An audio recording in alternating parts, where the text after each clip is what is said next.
내 맘대로 수학 스튜디오에서 준비한 첫 번째 수학 이야기는 보로노이 다이어그램입니다.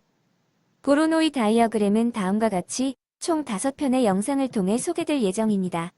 첫 번째 시간인 오늘은 보로노이 다이어그램에 대해 알아보려고 합니다. 함께 알아볼까요? 챕터 1. 보로노이 다이어그램이란? 이것은 어떤 사진인가요? 우와, 맞아요. 기린의 문의 잠자리의 날개, 가뭄에 갈라진 흙바닥이죠. 자세히 보니 이들에게는 공통점이 있습니다. 무엇일까요? 그렇죠. 모두 다각형 모양으로 나누어져 있네요. 규칙도 없고 모양도 모두 달라 보이는 이 다각형들 속에는 한 가지 숨은 비밀이 있다고 하네요. 이러한 비밀에 관심을 가진 사람이 바로 우크라이나 출생의 러시아 수학자 조지 보로노이입니다. 그는 평면이 똑같지 않은 다각형으로 채워져 있어 규칙이 없는 것처럼 보이지만 수학적인 원리로 평면을 분할할 수 있다고 말했고 면이 분할되는 과정을 수학적으로 설명하였습니다. 그리고 그가 설명한 원리로 평면을 분할한 그림을 보로노이 다이어그램이라고 부릅니다. 아직 잘 모르겠다고요? 그럼 이번에 우리가 즐겨 먹는 맛있는 초콜릿을 통해서 보로노이 다이어그램에 대해 알아봅시다.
보로노이 다이어그램을 만들기 위해서는 우선 물을 담은 접시와 색이 있는 초콜릿이 필요합니다.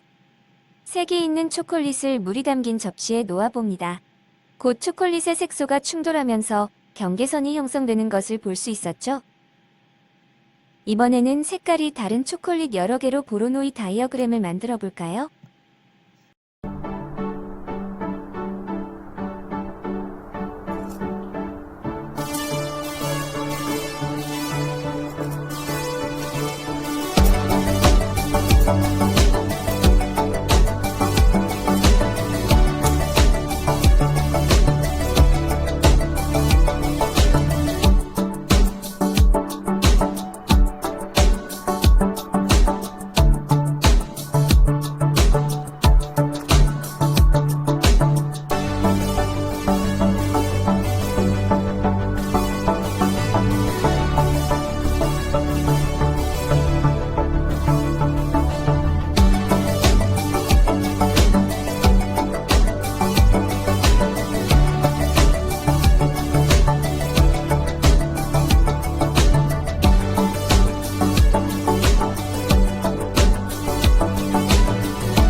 이전과 동일하게 색이 있는 초콜릿과 물이 담긴 접시를 준비하고 색이 있는 초콜릿을 물이 담긴 접시에 놓습니다.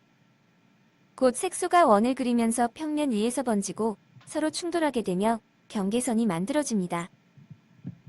경계선이 여러 곳에 생기면서 점차 원과 원 사이에는 빈틈이 없어지고 경계선으로 이루어진 다각형이 생깁니다. 바로 이것을 보로노이의 이름을 따서 보로노이 다이어그램이라고 부릅니다. 보로노이 다이어그램을 생성하게 하는 점들을 우리는 생성점이라고 부르는데 초콜릿으로 만든 보로노이 다이어그램에서는 초콜릿이 생성점의 역할을 한다고 볼 수 있겠네요.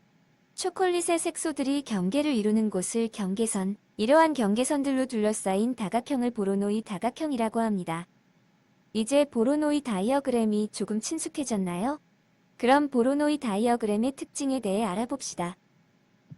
보로노이 다이어그램은 특정 점을 기준으로 가장 가까운 점들의 집합이라는 특징을 가집니다. 그 이유는 무엇일까요? 앞선 초콜릿 보로노이 다이어그램에서 초콜릿의 두 색깔이 최초로 충돌하는 점의 위치를 볼까요? 초콜릿 A, B의 색소는 원을 그리며 퍼져나갑니다.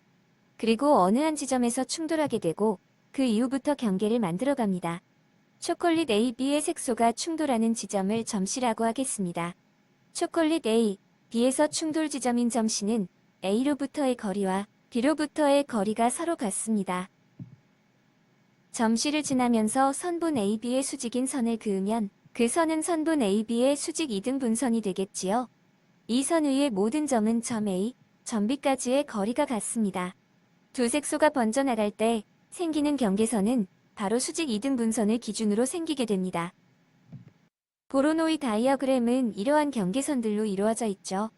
그렇기 때문에 각각의 다각형 내부에 있는 점은 어느 곳에 있더라도 자신이 속한 다각형 속의 생성점까지의 거리가 다른 다각형 속 생성점까지의 거리보다 가깝습니다. 경계선 안쪽에 있기 때문이지요. 이러한 이유로 보로노이 다이어그램은 특정 점을 기준으로 가장 가까운 점들의 집합이라는 특징을 가진다고 볼 수 있습니다. 보로노이 다이어그램을 그리기 위해서는 우선 평면 위에 여러 개의 점을 찍고 가장 인접한 두 개의 점을 선택해 수직 2등 분선을 그립니다.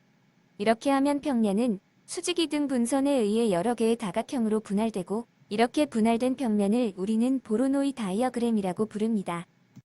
그렇다면 보로노이 다이어그램은 어디에 이용될 수 있을까요? 앞서 말했듯 보로노이 다이어그램은 특정 점을 기준으로 가장 가까운 점들의 집합이라는 특징을 지닙니다. 그래서 구역 내에서 특정 지점에 대한 접근성이 높아지도록 면을 분할할 때 활용할 수 있습니다. 가장 먼저 공공기관이 관할하는 구역을 정할 때 활용됩니다. 소방서, 학교, 동사무소와 같은 공공기관이 관할하는 구역을 정할 때 주민들의 편의성을 위해서는 공공기관이 가능한 가깝게 위치하도록 해야 합니다. 예를 들어서 어디선가 화재가 발생하면 가장 가까운 거리에 있는 소방서에서 출동해야 합니다.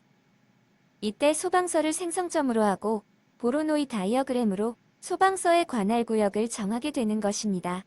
보로노이 다이어그램 내부의 점에서 생성점까지의 거리는 다각형 외부의 생성점까지의 거리보다 가깝기 때문에 관할 구역 내에서 어디에 있더라도 소방서와의 거리는 가까워지기 때문이지요. 다음으로 보로노이 다이어그램은 건축 및 설계 디자인에서도 활용됩니다. 베이징 올림픽 수영 경기가 있었던 워터 큐브 건물도 사실은 보로노이 다이어그램을 활용한 것입니다. 앞서 말했듯 기린의 얼룩무늬와 잠자리 날개에서 찾을 수 있는 보로노이 다이어그램은 자연 구조와 닮아 예술적 가치도 높습니다. 다음으로 보로노이 다이어그램은 GPS나 로봇의 경로 탐색에도 활용됩니다. 보로노이 다이어그램의 모서리가 분할된 공간에서 최단 경로 역할을 한다는 점을 이용하여 로봇의 경로나 GPS에서 최단 경로를 찾을 때 이용됩니다. 보로노이 다이어그램에 대해 알아보는 첫 번째 시간 어떠셨나요? 질서가 없는 듯 보이지만 그 속에서 완벽한 균형을 가지고 있는 보로노이 다이어그램. 모양이 제각각이라 해도 중심점이 없는 도형은 없으며 상대방의 영역을 침범하지 않고 경계를 지키는 모습이 아름다운 자연과 닮았다는 생각이 드네요. 우리가 사는 곳의 지도를 인쇄해 관공서나 공공기관을 점으로 표시하고 보로노이 다이어그램을 그려 실제 관할 구역과 비교해보는 것도 재미있습니다. 정말 효율적으로 나뉘어져 있는지 아니면 행정 편의를 우선으로 했는지 각종 편의시설이 너무 멀리 있는 지역은 어디인지 한눈에 볼 수 있을 것입니다. 다음 시간에는 보로노이 다이어그램으로 소방서와 학교의 관할 구역을 알아보도록 할게요. 그럼 다음 시간에 만나요.